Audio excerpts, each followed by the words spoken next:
Petikan pertama, petikan cerpen. Anda diberikan masa selama 1 minit untuk membaca soalan.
Dengar petikan cerpen berikut dengan teliti dan jawab soalan-soalan yang diberikan.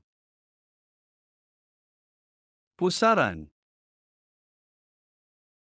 Di sekolah, Junid mendengar cerita gurunya tentang Hari Raya Haji, yang juga disebut sebagai Hari Raya Korban. Dia sangat tertarik dengan cerita gurunya tentang seorang ayah yang mahu menyembelih anaknya. Namun, Junid tidak begitu ingat akan semua kisahnya. Junid cuba memikir-mikirkan kisah korban yang diceritakan oleh gurunya. Dia mengangguk-angguk. Dia faham akan apa yang dicakapkan oleh gurunya. Bulan ini, bulan Hari Raya Korban.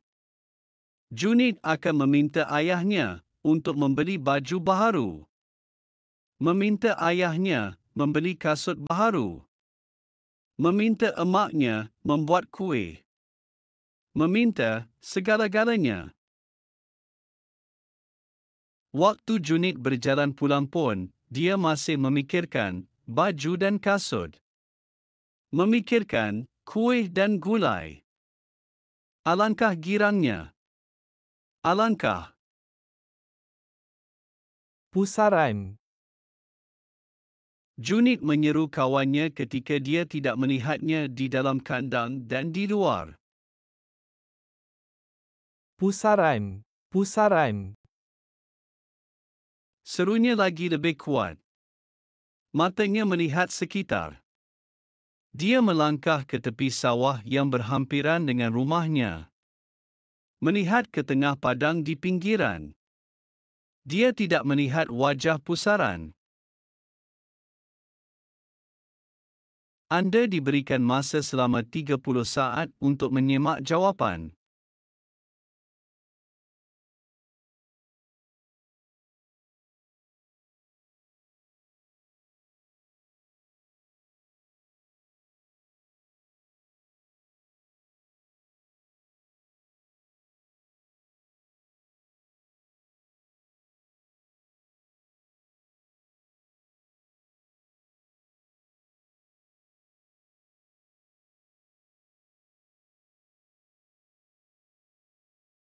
Petikan cerpen akan dibaca sekali lagi.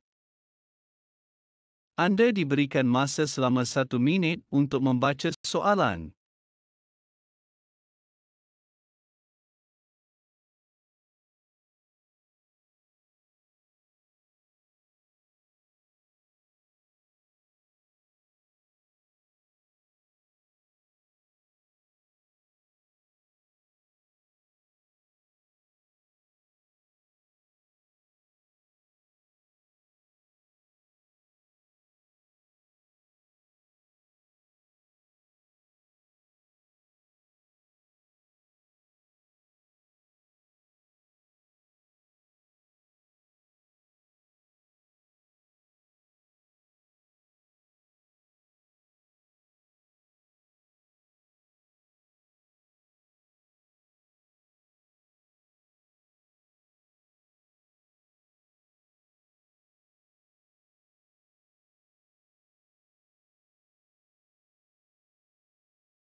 Dengar petikan cerpen berikut dengan teliti dan jawab soalan-soalan yang diberikan.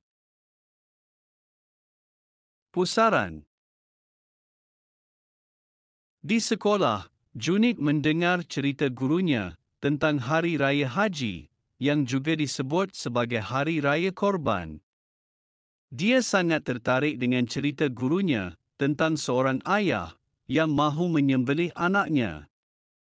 Namun, Junid tidak begitu ingat akan semua kisahnya.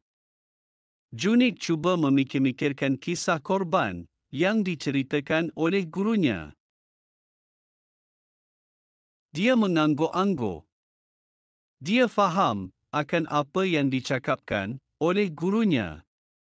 Bulan ini, bulan Hari Raya Korban. Junid akan meminta ayahnya untuk membeli baju baharu. Meminta ayahnya membeli kasut baharu. Meminta emaknya membuat kuih. Meminta segala-galanya. Waktu Junid berjalan pulang pun, dia masih memikirkan baju dan kasut. Memikirkan kuih dan gulai. Alangkah girangnya. Alangkah. Pusaran. Junid menyeru kawannya ketika dia tidak melihatnya di dalam kandang dan di luar. Pusaran. Pusaran. Serunya lagi lebih kuat. Matanya melihat sekitar. Dia melangkah ke tepi sawah yang berhampiran dengan rumahnya. Melihat ke tengah padang di pinggiran. Dia tidak melihat wajah pusaran. Anda diberikan masa selama 30 saat untuk menyimak jawapan.